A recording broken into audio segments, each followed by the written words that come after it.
Freude herrscht. Das ist am 7. August 92 der Kultstatus errungene Ausspruch von wem? Adolf Hoggi, genau. Mit wem zusammen hat er das gemacht? Mit dem Nicolaier ins Weltall raus. Freude herrscht, hat er gerufen, und seitdem, wenn es gut ist, irgendwo sagt man immer, Freude herrscht. Und ich glaube, über den Philipperbrief kann man genau den Titel setzen, Freude herrscht. Immer wieder kommt der Paulus in seinen Kapiteln auf die Freude zu reden. Wir haben am letzten Sonntag die ersten 2 Kapitel gesehen, die der Reto uns gebracht hat. Und das Problem ist da drinnen, für mich bis jetzt, bis ich darüber nachgedacht habe, dass der Paulus im 4. Kapitel noch einen oben drauf gibt, wo ich denke, Paulus, du bist euphorisiert. Oder anders, Paulus, geht es noch, um nicht ein böses Wort zu brauchen, du bist einfach ein gewaltiger Übertreiber. Er schreibt nämlich Folgendes in Kapitel 4, Vers 4, Freuet euch in dem Herrn alle Wege, abermals sage ich euch, freuet euch. Freut euch in dem Herrn alle Wege, abermals ich sage euch, freut euch. Das ist nicht so ein Begleitsatz, sondern das ist ein Aufruf. Das ist ein Appell an uns alle. Alle Wege, das heisst jederzeit, immer, was immer passiert, egal wie dein Lebensweg aussieht, Freude. Egal was schief geht, Freude. Egal ob eine Beziehung zerbricht, Freude. Egal wie die Diagnose lautet, Freude. Wenn ich nicht wüsste, was der Paulus in seinem Leben durchgemacht hat, würde ich sagen, Paulus total abgedreht. Das können wir streichen aus der Bibel, das hat nichts mit meinem Leben zu tun. Aber der Paulus hat einige Sachen zu bieten gehabt, wo Freude nicht am Platz war. Einerseits hat er ein enorm starkes Leiden gehabt. Die einen Ausleger meinten, das könnte Epilepsie sein, aber niemand ist sicher. Auf jeden Fall war es ein Leiden, wo viele Christen, vor allem die in Korinth, ihn dafür verachtet haben. Und gesagt, der Paulus, mit dem kannst du keinen Staat machen, mit dem kannst du nicht auftrumpfen, da gibt es andere wie der Apollos. Dann ist er so verfolgt worden, verschiedene Mal. Einmal haben sie ihn halbtot zur Stadt ausschleppen und gemeint, er sei jetzt wirklich das Zeitliche gesegnet, ist dann wieder zum Leben gekommen, aber alles Schrammen am ganzen Körper. Dann ist er in einen mega Sturm gekommen, auf einem so einem Segelbötli von den Römern und bei einem Haar ums Leben gekommen. Und jetzt, wo er einen Brief schreibt, sitzt er in Gefangenschaft und wartet darauf, ob er mit dem Leben davonkommt oder ob er gehängt wird. Kein gutes Leben, ein schwieriges Leben. Freut euch alle Wege, und dann muss ich Paulus lassen. Paulus, du hast es offenbar geschafft, das zu machen. Und doch dunkelt mich, du übertreibst. Doch, als ich so lange darüber nachgedacht habe, über den Satz, dann habe ich irgendwie eine Sehnsucht bekommen in mir drin. Eine Sehnsucht bekommen, auch in schwierigen Situationen von meinem Leben können, mich zu freuen, oder sagen wir jetzt einmal, mindestens können zu relaxen und eine Geborgenheit zu empfinden und eine Sicherheit zu empfinden und nicht in Panik geraten. Im Philipperbrief sehen wir 2 Geheimnisse von Paulus, die er hatte. Und ich glaube, das sind Schlüssel dazu, zu dem freut euch alle Zeit. Das erste Geheimnis ist die enge Verbundenheit, die Verwurzelung in Christus. Er sagt nämlich, freut euch in dem Herrn. Es geht nicht darum, völlig realitätsfremd sich in schwierigen Situationen wegen der schwierigen Situation zu freuen. Sondern es geht darum, in schwierigen Situationen sich zu freuen, wenn man, sofern man in Christus Jesus verwurzelt ist, sich freuen in dieser Jesus-Beziehung können zur Ruhe kommen. In dieser Jesus-Beziehung, in schwierigsten Diagnosen, in schwierigsten Trennungen, in schwierigsten Situationen können ein Stück Sicherheit, Geborgenheit, vielleicht sogar Freude zu erleben. So, dass die Jesus-Beziehung ein Anker ist. Das ist das erste Geheimnis von Paulus. Er sagt nämlich weiter im Philipper 4,13: Nichts ist mir unmöglich, weil der bei mir ist, mich stark macht. Nichts ist in mir unmöglich, weil der bei mir ist, der, wo ich wie in einem verankert bin, wo ich festgebunden bin, der, wo ich wirklich enorm liebe, in dem hinein verwurzelt sind. Das macht mich stark. Gemeinschaft mit dem Jesus ist es so wichtig, dass er dann im Kapitel 8 noch ausruft. Denn das ist mir klar geworden. Gegenüber dem unvergleichlichen Gewinn, dass Jesus Christus mein Herr ist, hat alles andere seinen Wert verloren. Um seinetwillen habe ich das alles hinter mir gelassen. Es ist für mich nur noch Dreck, wenn ich bloß Christus habe. Wieder so einen ziemlich markanten Satz. In der Verbundenheit mit Christus, sagt der Paulus, ist ihm das, was er einen Status vorzuweisen hat, das, was er eine Ausbildung, an dem, was er erlebt hat, sonst, mit dem, was er könnte auftrumpfen, das scheint ihm wie Dreck zu sein gegenüber dieser Verbundenheit mit dem Jesus Christus. Da müssen wir, liebe Freunde, einen Boxenstopp machen miteinander. Da müssen wir zum Radwechsel. Da ist es Zeit, die Runde zu unterbrechen. Wir fragen uns, wie um Himmels Willen steht es mit unserer Christusbeziehung? Was bedeutet mir der Jesus wirklich? Wer und was ist er für mich? Wie stark ist meine Verbindung mit ihm? Ist meine Verbindung mit Jesus als Langzeitchrist abgewohnt? Oder darf ich mal das Wort brauchen, ist meine Beziehung zu Jesus ausgelutscht? Schritt für Schritt verblasst? Oder hat es die Beziehung gar nie gegeben? Die Verankerung, die wirkliche Beziehung zu dem Jesus hat es gar nie gegeben. Wie können wir in eine Paulus-ähnliche Beziehung einwachsen? Ist das nur für Vollprofis? Dann hätte Paulus kaum den Christen im Philippus geschrieben. Aber wie komme ich dazu? Auch darüber schreibt der Paulus im Philipperbrief. Verbundenheit, Freunde. Und ich brauche das Wort, das uns nicht so gefällt. Heute ist es nicht so locker. Verbundenheit braucht Investition. Es ist cool, dass Sie da sind heute Morgen. Ich lese für jedes Einzelne. Auch ganz lässig ist, wenn du wirklich noch eine Small Group suchst. Ich finde das dermaßen wertvoll.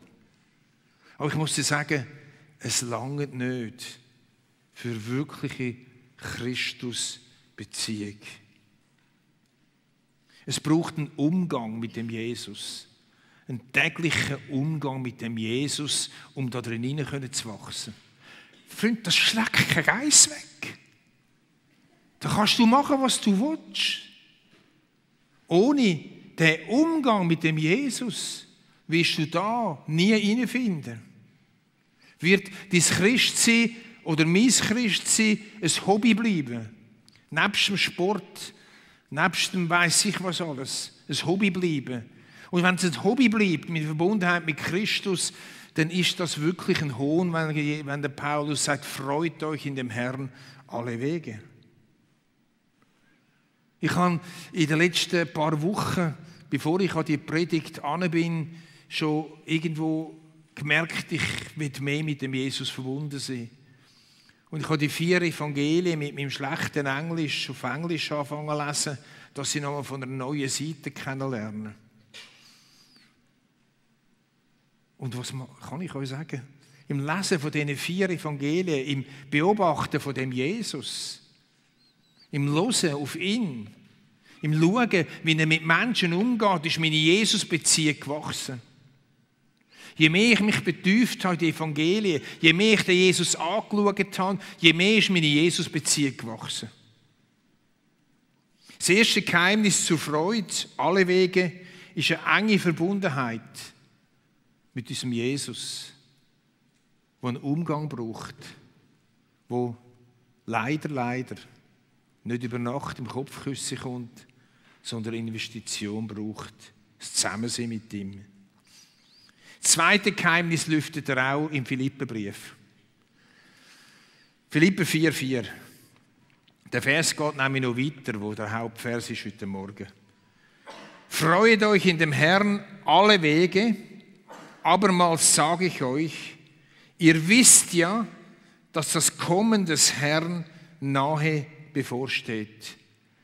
Ihr wisst ja, dass das Kommen von Christus nahe bevorsteht. Das ist der Tag der Wiederkunft von Christus, wo die Propheten uns immer und immer wieder daran erinnern. Zum Beispiel heißt es im Zacharia, seine Füße werden auf dem Ölberg stehen. Oder was heißt dem Zacharia? Der Herr wird König sein über alle Landen. Was für ein Tag wird das sein, wenn Christus wiederkommt? Was für ein Tag wird das sein, wenn der Friedenfürst wieder einzieht? Wenn endlich Frieden ist. Die Bibel sagt uns, dass der einzige Frieden durch den Christus Jesus kommt. Was für eine Aussicht von Paulus und von den ersten Christen, dass der Tag wird kommen, wo die Schöpfung wiederhergestellt wird, von ihrem Ächzen unter uns Menschen.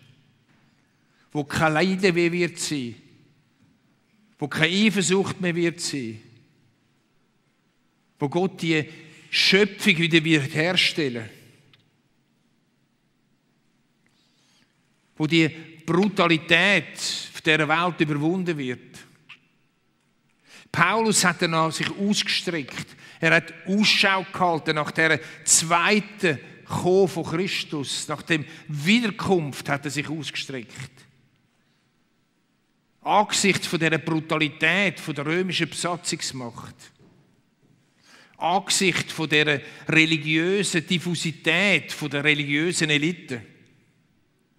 Seine Hoffnung und Sehnsucht ist so stark auf das, auf die Wiederkunft von dem Christus, dass sie ihm eine Freude generiert hat.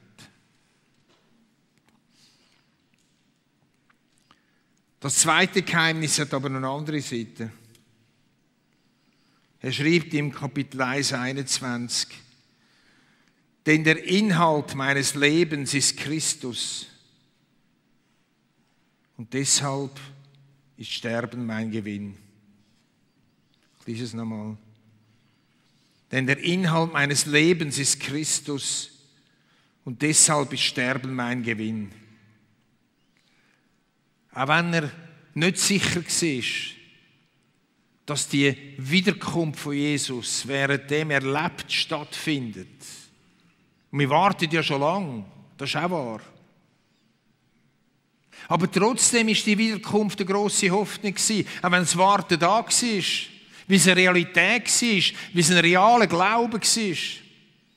Aber er sagt da, selbst wenn ich das nicht erlebe, dann ist Sterben mein Gewinn. Weil er gewusst hat, was nach dem Leben auf dieser Erde kommt. Er hat nicht müssen aus dem Leben jetzt alles rauspressen, weil er gewusst hat, das Beste kommt noch. Er hat nicht müssen in der Angst leben, das Fette vom Leben zu verpassen, weil er nicht zu denen gehört hat, die das Fette hatten. Der Paulus hat nicht alle seine Lust müssen befriedigen, weil er gewusst hat, es kommt ein Tag im Jenseits. Da wird alles vergolten. Das wird eine gewaltige Zeit werden, wo alles retour kommt, was er verpasst hat auf dieser Erde. Er konnte in jeder Lebenslage zurück relaxen und sagen, das Beste kommt noch. Er hat sich so gefreut auf das, was kommt,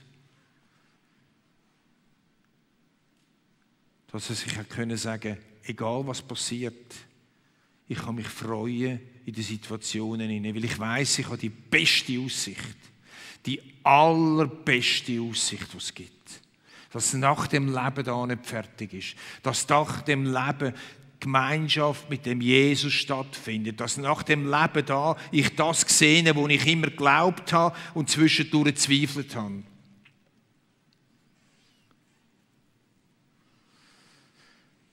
Philipper 3, 13 und 14.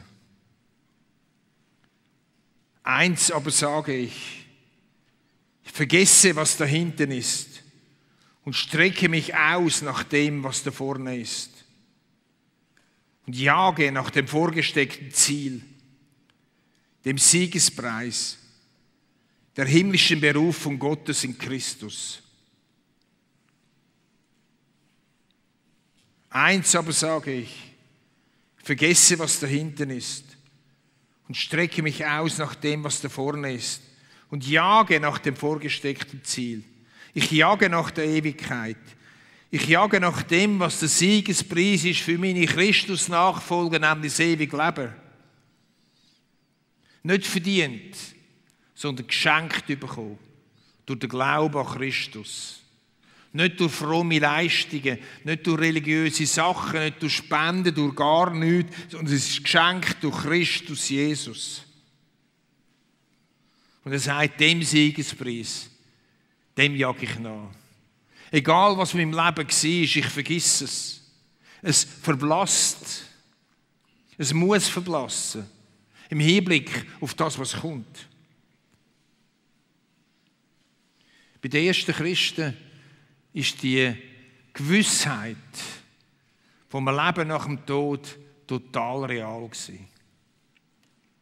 Wenn wir die Kirchengeschichte lesen, dann sehen wir die Märtyrer, angefangen von Stephanus, der erste Märtyrer, wie sie mit dem Strahlen vom Gesicht sich steinigen lassen haben.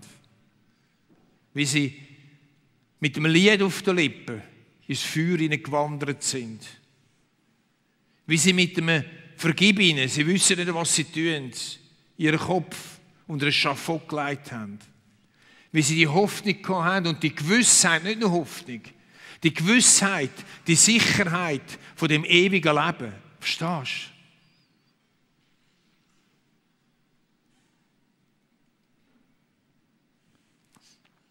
Ein zweiter Boxenstopp.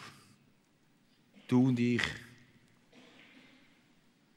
Wie ist es in unserer schnelllebigen Zeit? Eine Zeit, die aufs Jetzt, subito, jetzt gerade ausgerichtet ist. Ich war gestern am kleinen Fest und hat mich so genervt müssen, in der Schlange stehen für eine Wurst.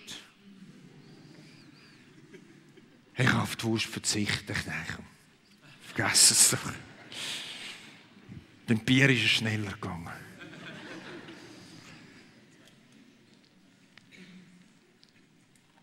Ich weiss, dass drinnen viele junge Leute sitzen. Und du sagst, weißt du, das mit der Ewigkeit? Das ist dem ewigen Leben. Das ist noch so weit weg. Wie weit weg das ist, weiss niemand. Das haben wir jetzt bei dem Tod von dem Fußballstar wieder gesehen. Du denkst vielleicht, das ewige Leben ist etwas für Menschen über 80. Dann hat man dann noch genug Zeit, sich darauf zu freuen. Du fühlst dich zu jung, darüber nachzudenken. Aber Freunde, in den ersten Christen. Die so viel Power hatten. Ist das so eine wichtige Gewissheit gewesen? Was könnte sich in deinem Leben verändern, wenn du die Gewissheit hättest? Was könnte sich deine Einstellung zu gewissen Sachen in deinem Leben verändern, wenn du die Sicherheit hättest, es gibt ein ewiges Leben? Und dort kommt niemand mehr zu kurz. Und dort gibt es keine Tränen mehr, dort gibt es keine Eifersucht mehr, da gibt es keine Enttäuschungen mehr. Da gibt es keine Verleumdungen mehr. Da gibt es kein Verlassensein mehr. Da ist Frieden. Was könnte sich in deinem Leben verändern, wenn du das wirklich glauben willst? Ich bin bei mir kein Endzeitflüchtling. Ich bin keiner, der sich den Tod wünscht. Und trotzdem geht es mir ganz ehrlich manchmal so, wie im Paulus, dass er sagt, ich könnte eigentlich jetzt gehen. Aber solange Gott mich auf dieser Erde will ich noch da sein. Das klingt in deinen Ohren jetzt vielleicht komisch, aber ich meine es total ernst.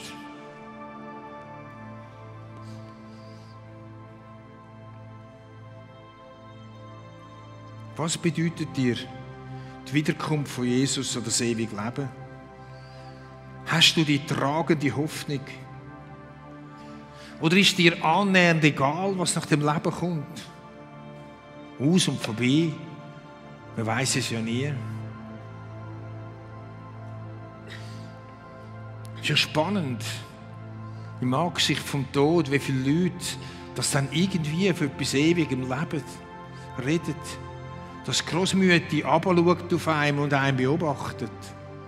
Das steht übrigens nie in der Bibel.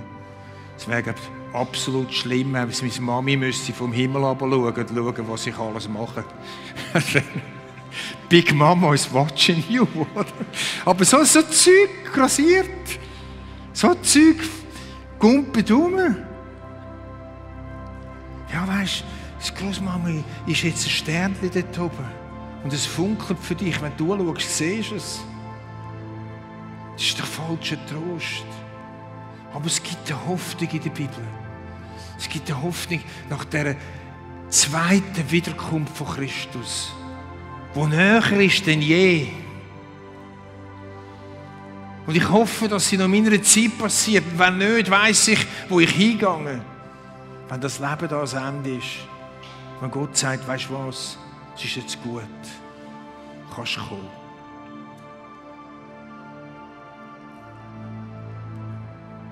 Zum Schluss 2 Aussagen von Jesus. Ich bin die Auferstehung und das Leben.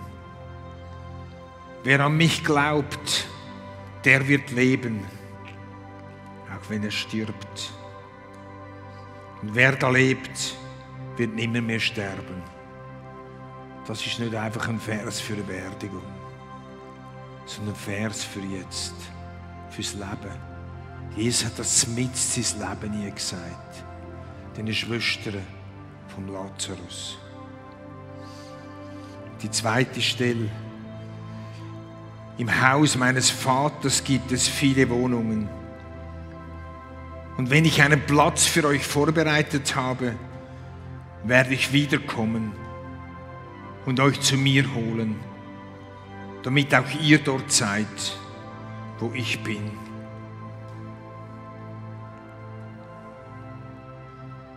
Ich bin am Schluss. Freut euch alle Wege. Ich habe es durch die Vorbereitung von dieser Predigt, die ich jetzt nicht so gehalten hätte, wenn sie nicht auf dem Programm gestanden wäre, dass wir über die 3 und 4 Kapitel reden jetzt vom Philipperbrief. Aber ich habe mich einknündeln. Ich habe mich einknündeln. Und ich habe eine Sehnsucht bekommen durch das, was ich mit Paulus abgeschaut habe. Und wenn du vielleicht eine kleine Sehnsucht bekommst heute Morgen, auch in so einer Verbindung mit dem Jesus hier zu wachsen, auch so eine Ewigkeitshoffnung zu haben, dann hat sich der Gottesdienst schon gelohnt. Vielleicht machst du einen Boxenstopp heute Mittag oder den nächsten Tag und überlegst dir, Wie sieht deine Christusbeziehung wirklich aus? Und wäre es nicht daran, dann einmal in die Tiefe hineinzuwachsen?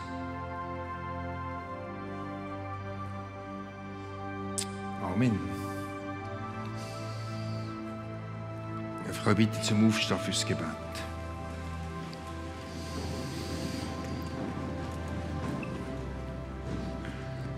Jesus, ich danke dir für den verrückten Typ, den Paulus. Wo es manchmal dunkt, er trägt schon gerade ein bisschen dick auf. Aber nein, vor dir wollen wir nachdenken über unsere Beziehung zu dir. Und den Paulus wollen wir uns herausfordern lassen.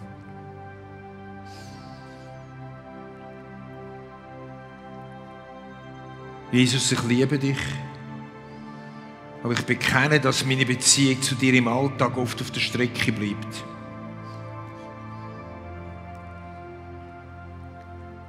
Dass sie oft untergeht.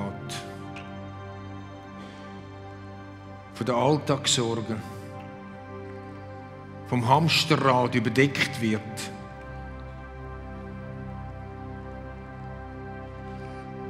Heiliger Geist, ich lade dich ein, dass du mir und uns zu Hilfe kommst. Ich kenne den Jesus einzuwachsen. Heiliger Geist, komm uns viel zu Hilfe, in die Ewigkeitsperspektive einzuwachsen. Heiliger Geist, du siehst, wie viele von uns gehetzt sind,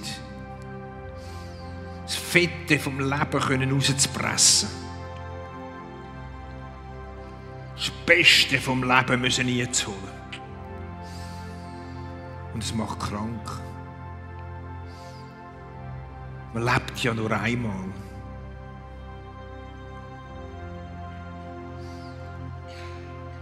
Heiliger Geist, hilf uns, die andere Sicht zu sehen. Hilf uns, die andere Sicht zu sehen.